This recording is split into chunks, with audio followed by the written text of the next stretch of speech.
Hey everyone, pro photographer Ian Plant and your host of Photo Masters. And today I'm joined by a very special guest, pro photographer Marc Muench.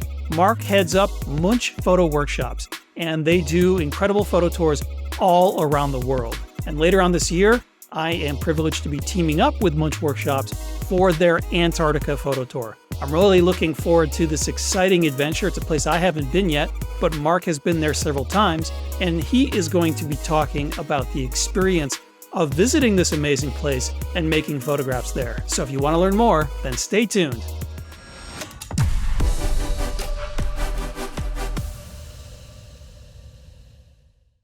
Hey everyone, Ian Plant here, and I'm super excited about our guest today. We have Marc Muench from Muench Workshops. Marc, welcome to Photo Masters.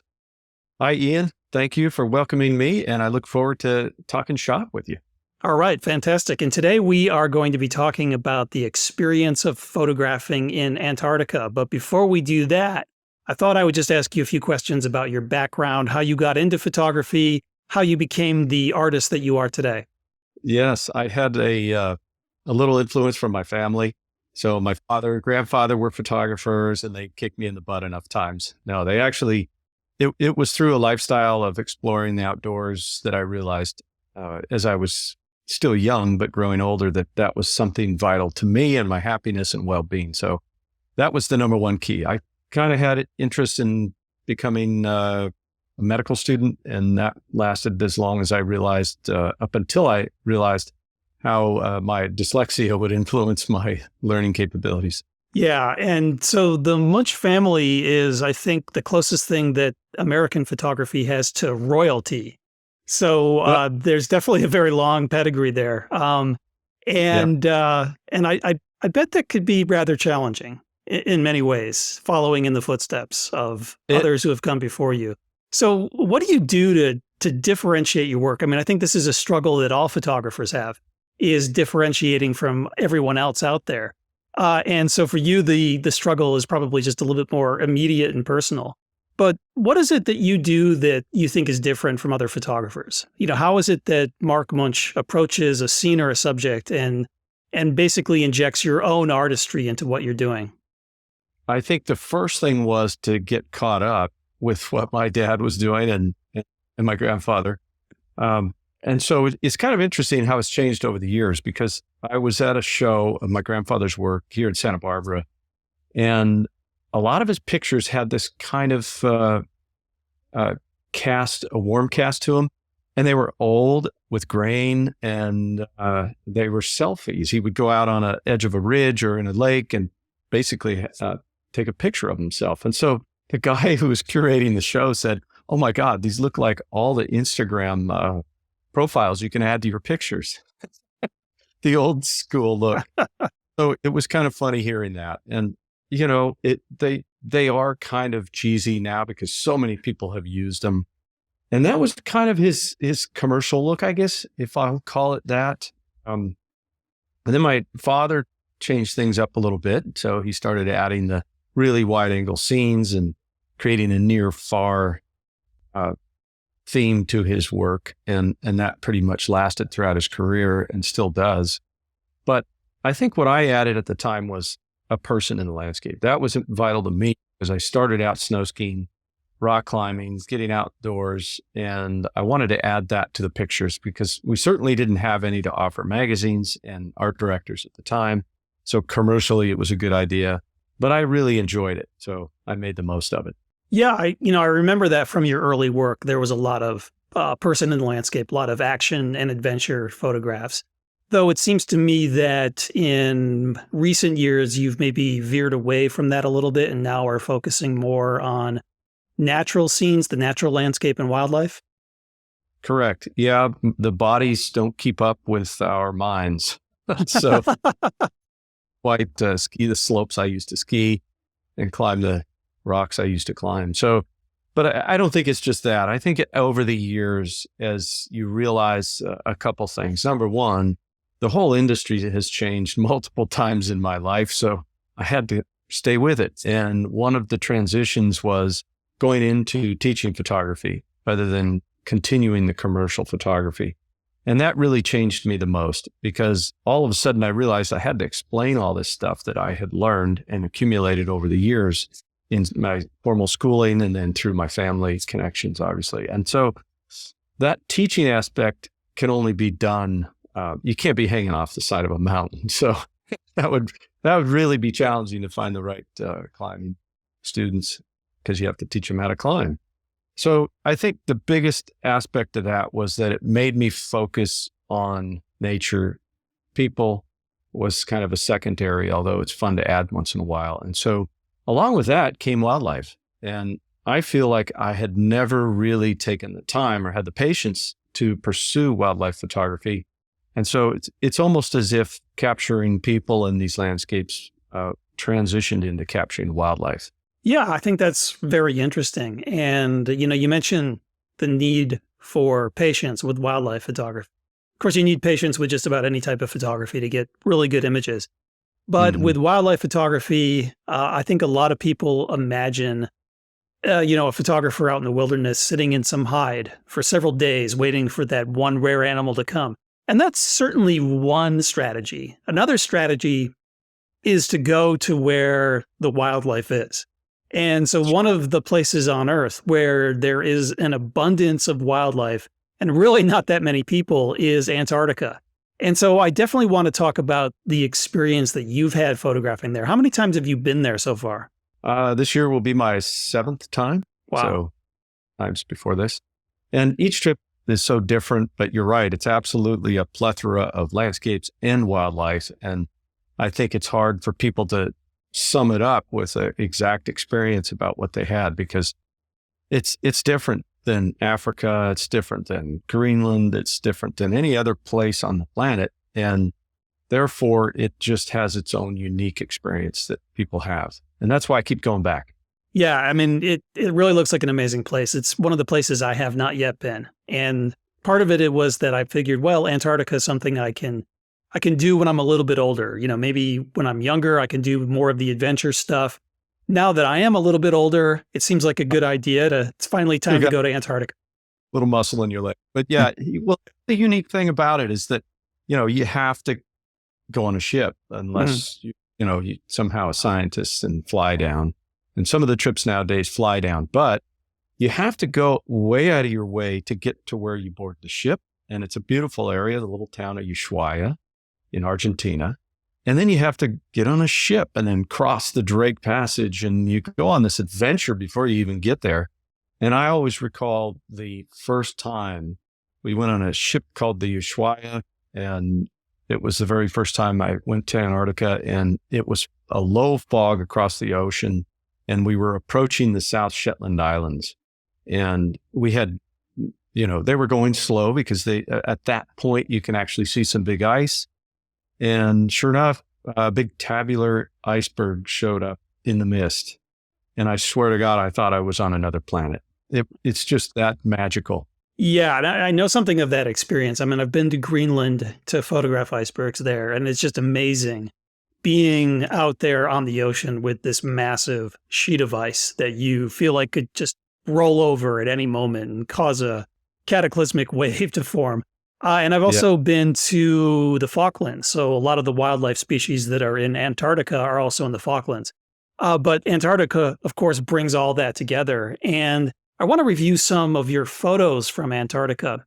And it seems to me that the photos kind of fall into 3 broad categories. And so the first category is the landscapes. The landscapes there look truly amazing. I mean, we're talking about some epic mountains just covered in snow and ice.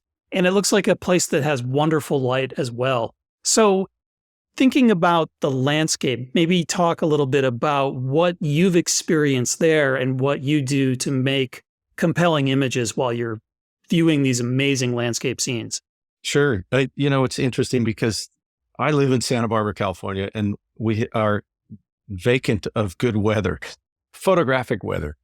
And so I crave those low clouds. I crave any clouds, actually. And so when I see that atmosphere, it always gets me excited. And so Antarctica is one of those locations where you have this built-in incredible landscape almost 24/7. You can't miss it because there's always a cloud blowing by or there's always a storm front coming in. It's always changing. The wind changes, and you got to be really careful of that if you're on a smaller ship. And when that wind kicks up, it moves these clouds around and creates these incredible shapes and forms out of the clouds.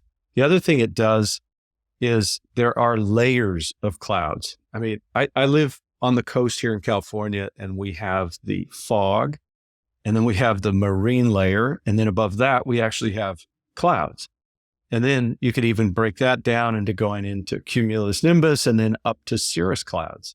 And I think there are times where I'm on the ship in Antarctica and I'm looking through every single one of those layers of accumulated moisture vapor in the air. And it's spectacular. It gives you that layer of mood and depth that I really love when I'm capturing pictures or landscapes.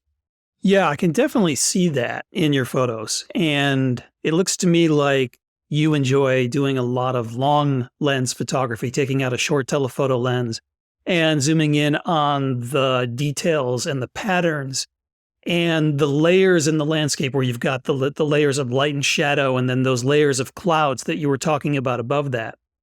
And I find that really impressive. It's sometimes very difficult to take a look at the landscape and pluck out just a discrete portion of it, just the perfect portion of the landscape that most effectively tells its story. And I said earlier that I thought that there were like 3 categories in your photos. So there's the landscape. The next category is the ice itself.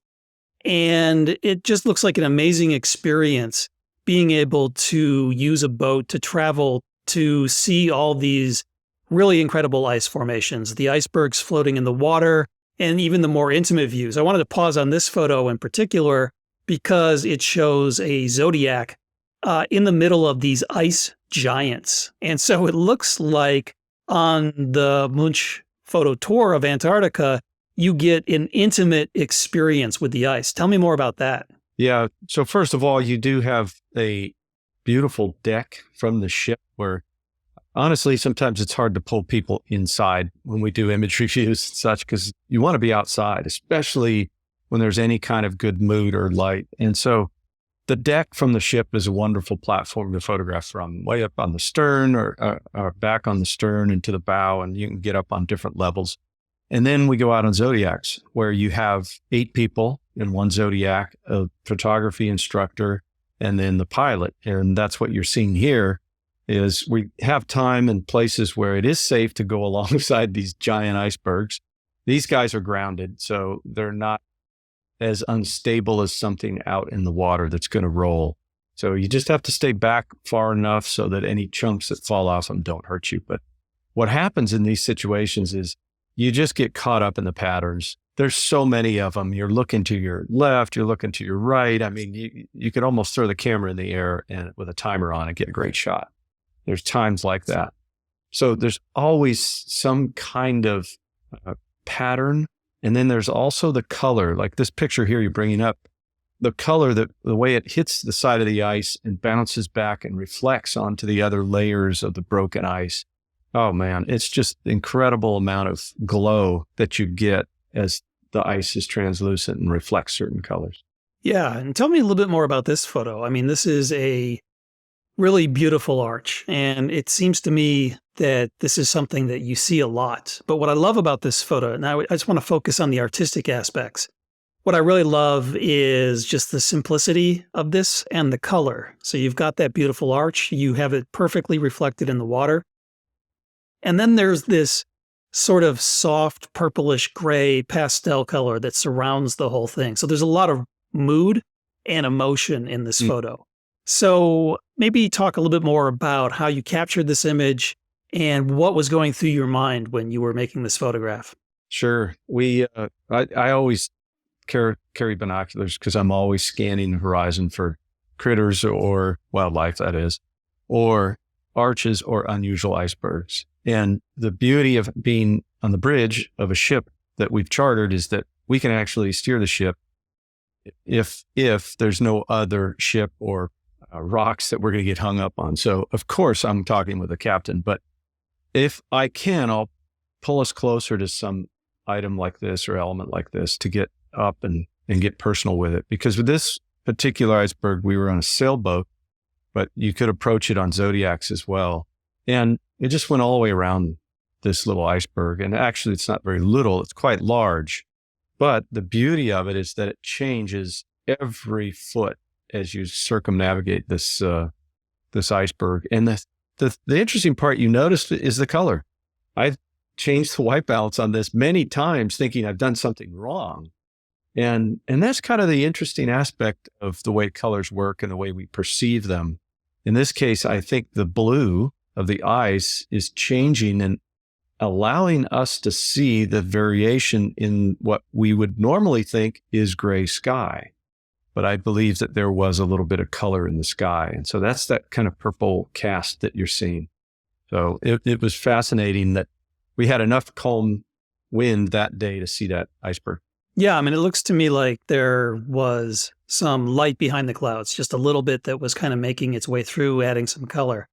And I like what you said about how as you moved around the iceberg, it constantly was changing in shape. And I think that's an important photographic lesson, that when you're working with a subject, with any sort of object, the shape of that object might change as you move around it. So if you've got the ability to do that, that can open up all sorts of new compositional ideas for you.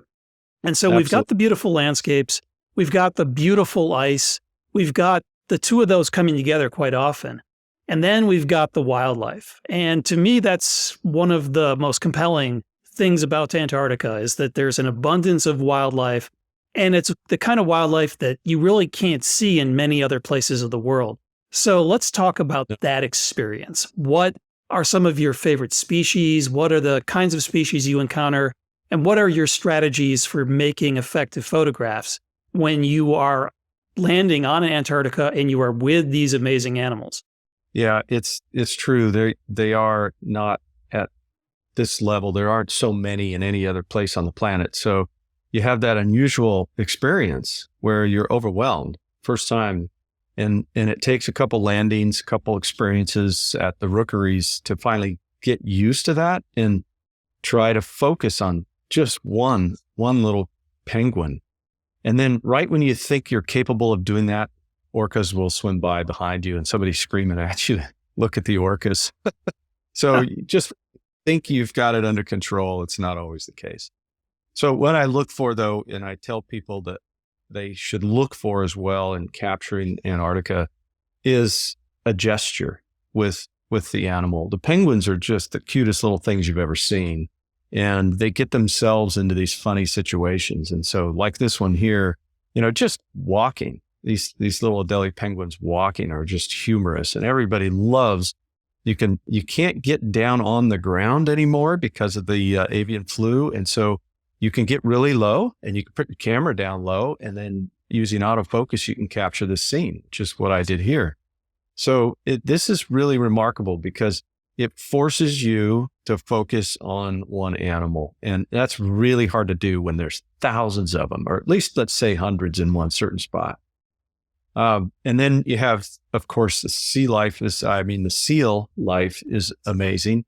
And you have crab-eater seals, Weddell seals, and fur seals. And occasionally, depending on when you go down there, especially if it's later in the season, you have the big elephant seals. So these guys all hang out on icebergs. And I shouldn't forget the one that you will see most likely is the leopard seal.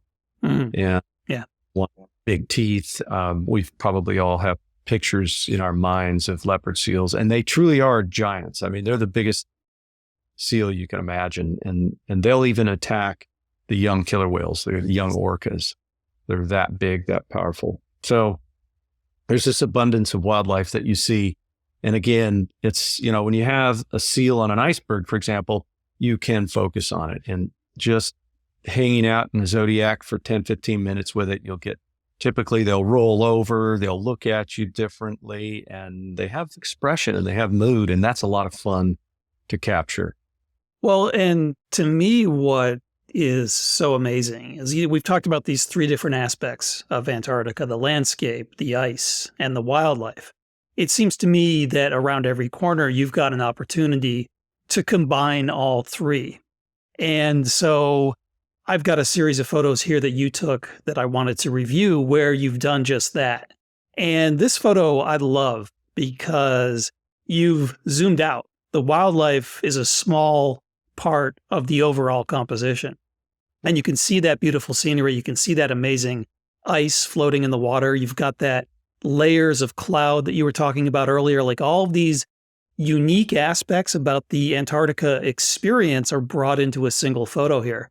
And I think this works so effectively because of the gesture of the penguins. The two penguins got their flippers out. It looks like they're holding hands. Even though they're very small in the composition, that definitely draws the viewer's eye to that part of the visual design. And so, it's really effective to me. And I love everything going on here. Those are the kind of things you can have fun with, because once in a while, when you are relaxed and you start looking at this and you've been thinking about all these compositions, if you're a photographer and you're trying to visualize all these scenes, and sometimes it just doesn't come together. And so you have to look away and start considering maybe even a smaller, intimate scene, like I was saying earlier, a part of a penguin. So these shots here, these last two, are more of the grand landscape with the animals in them. And some people call them the critterscapes. I particularly love this style of photography. It's like an environmental portrait. And so that really gets me excited because I have this landscape tendency in my way I see.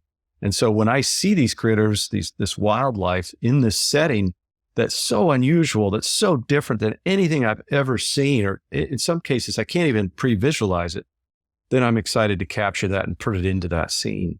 So just like these Waddell seals here sitting on the icebergs. And the one funny part about this is the one lone guy over there on his own iceberg. I think he was outcast by the group. And this looks like, from the perspective, that this must have been taken from the ship, correct? That is, yep. That's up decks on the ship. Yeah. So this could go by where, if you go in for a cup of coffee because your hands are cold, you feel like you're going to have the greatest FOMO ever because you feel like you might miss something like this. Usually we're running around yelling and we have the PA system on.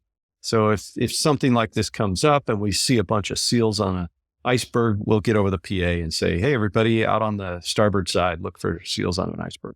And what I love about this shot is the composition, the way there's a progression of visual elements starting from the foreground, the lone seal on the iceberg, and then there's several icebergs that are leading the eye from the foreground to the background. And you've got that beautiful mountain scenery and that really dramatic cloudscape as well behind it. So that just pulls the viewer's eye deeper into the composition. So it's a really nice composition. And, here's another example of that critterscape approach that you like to take. And I love the texture in the snow. You've got the shape of the broken ice, but then you've got the alternating layers of light and shadow, creating all of this visual depth. And I mean, you can't help but laugh when you see a photograph of a penguin. They just look like they're always falling over. So there's a humorous element to this. It kind of tells a story, but it's also a really effective photograph.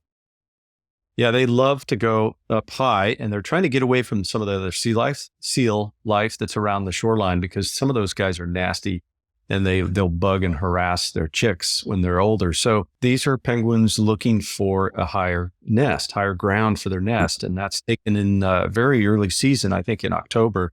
And so they're looking for rocks and such to where they can build that little rocky nest, and which is a whole nother story about how they nest. But the idea here is exactly what you said. It's combining that huge glacier in the background, which is, normally you have walls of ice all around you, and they're almost a little too close. And so at the rookeries, where you have some space between yourself and the ice, that's a great place to set up shots like this.